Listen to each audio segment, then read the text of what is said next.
یہ ہے جی ہماری آیت نمبر 111 111 جو کہ یہاں پر کمپلیٹ ہوتی ہے الحمدللہ۔ بسم اللہ الرحمن الرحیم، سورہ نساء آیت نمبر 112 112۔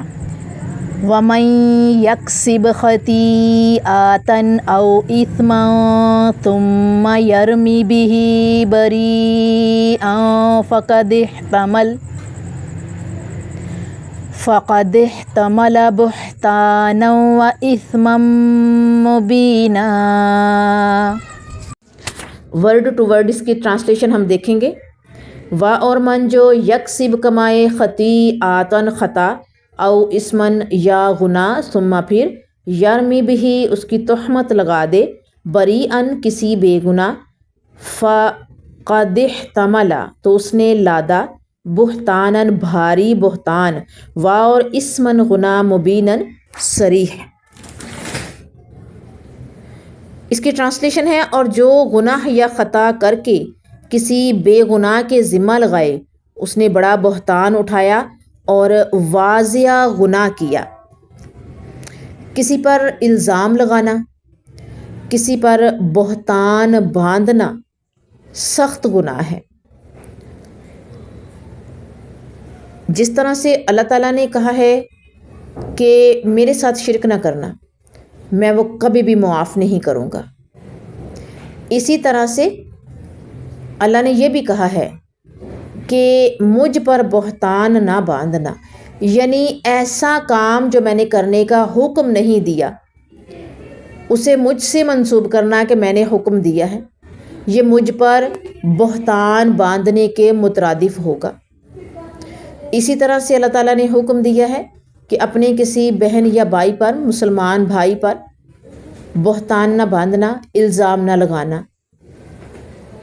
بہتان باندھنا، الزام لگانا یعنی کسی پر تہمت لگانا، جھوٹی بات اس پہ منسوب کرنا، یعنی ایسا کوئی کام جو ہے جو اس نے کیا نہیں ہے اس کے ذمے لگا دینا کہ یہ اس نے کیا ہے، کوئی ایسی چیز اس سے منسوب کر دینا کہ یہ اس نے کی ہے جبکہ وہ اس نے نہیں کی، کوئی ایسی جو ہے وہ حرکت، کوئی الزام لگا دینا جو اس نے کیا نہیں ہے تو وہ بہتان ہے، وہ الزام تراشی ہے۔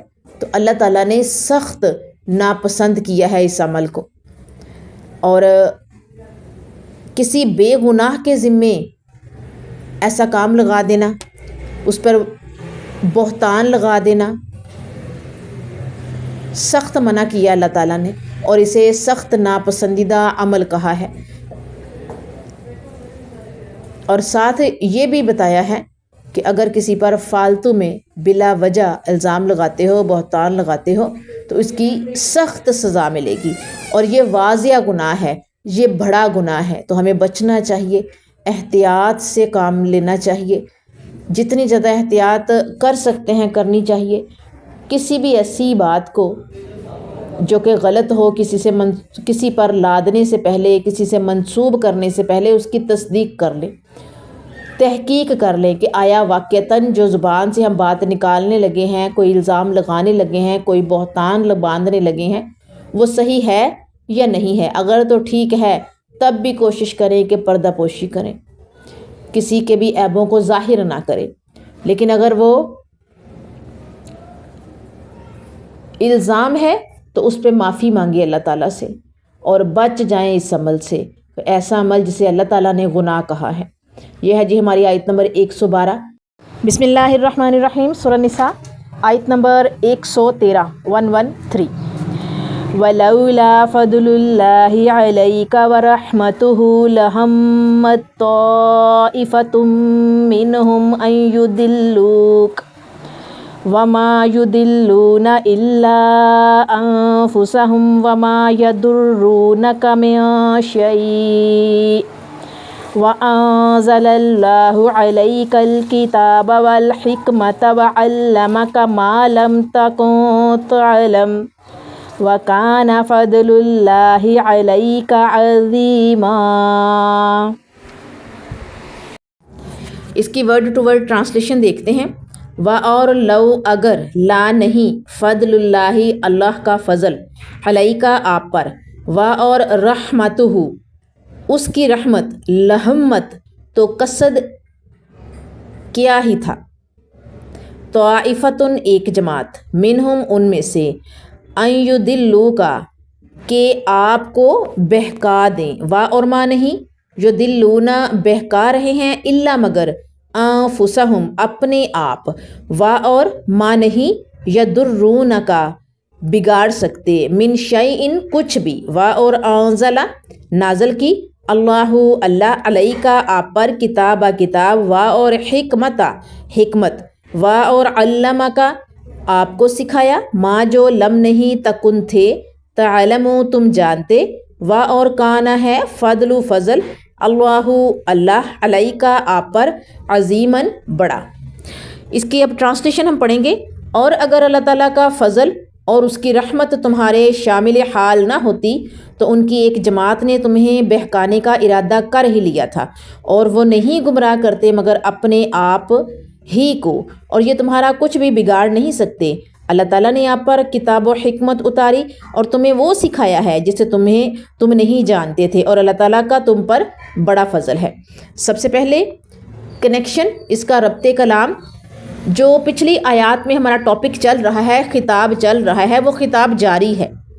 پہلے بیان ہونے والے واقعہ کی طرف اشارہ کرتے ہوئے فرمایا ہے کہ اے پیغمبر، اگر اللہ تعالیٰ کا آپ پر فضل و کرم نہ ہوتا تو ان میں سے ایک گروہ نے آپ کو عدل و انصاف کے راستے سے ہٹا دینے کا پکا منصوبہ بنا لیا تھا، آپ کو ہٹا دینے کا پکا منصوبہ بنایا تھا. اگر آپ ان کی مرضی کے مطابق فیصلہ صادر فرما دیتے تو اس سے آپ کی سیرت پر حرف گیری ہوتی اور عدل و انصاف کا ترازو جھک جاتا.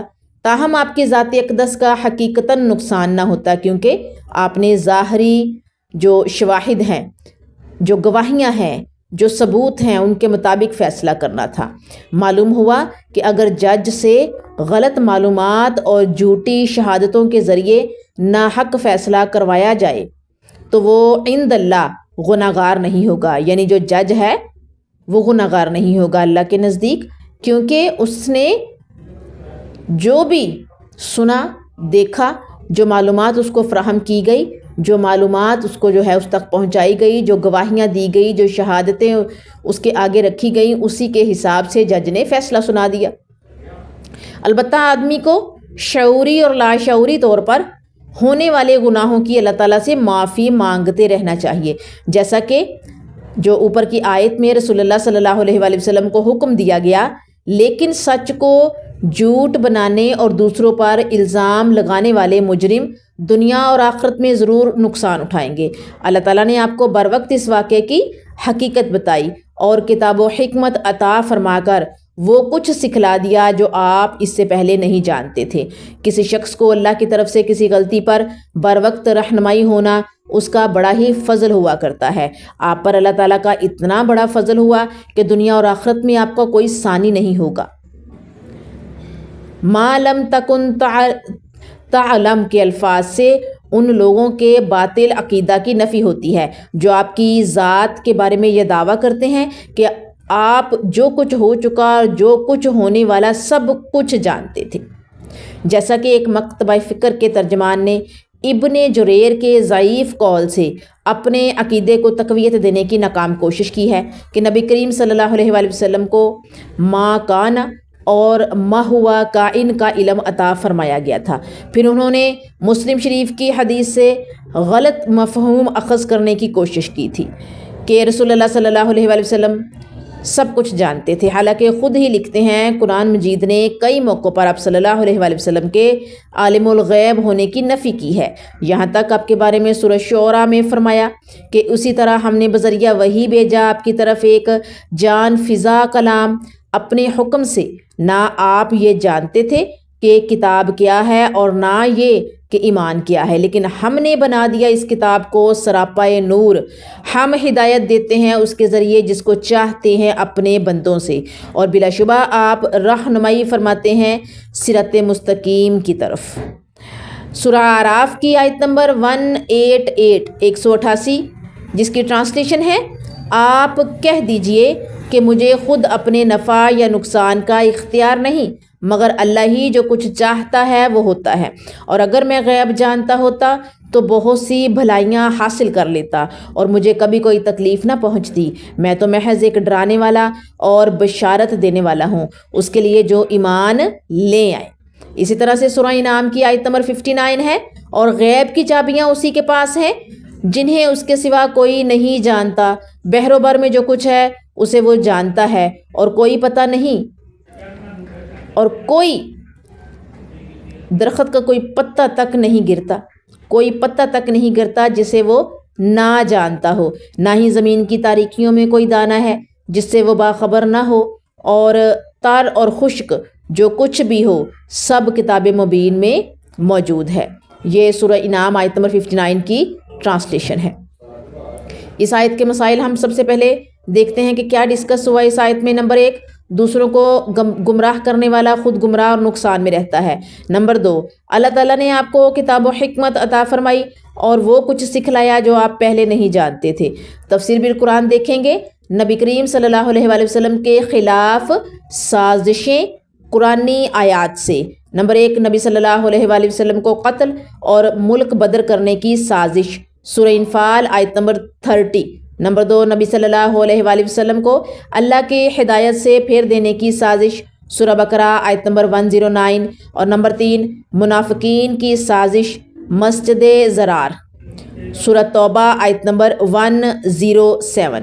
اس کے علاوہ سورہ بقرہ میں کی جو آیت ہے 105، اس میں بھی جو ہے وہ مزید اس کے بارے میں آیا ہے۔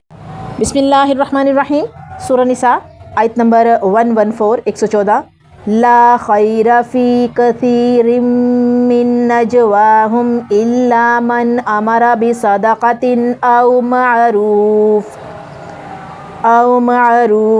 او اصلاح بین الناس ومن يفعل ذلك ابتغاء مرضات الله فسوف نؤتيه اجرا عظیما۔ بسم اللہ الرحمن الرحیم، اس کی ورڈ ٹو ورڈ ٹرانسلیشن دیکھتے ہیں۔ لا نہیں، خیرہ کوئی بلائی، فی میں کثیرن اکثر، من سے نجواہم ان کے مشورے، الا مگر، من امرا حکم دے، بصدقات خیرات کا، او یا معروفن اچھی بات کا، او یا اصلاحن یا اصلاح کرانا، بین الناس لوگوں کے درمیان، وا اور من جو، یفعل کرے، ذالکا یہ، ابتغاء حاصل کرنا، مرداتی رضا اللہ اللہ کی، فپس سوفا ان قریب، نوتی ہے ہم اسے دیں گے، اجرن ثواب، عظیمن بڑا۔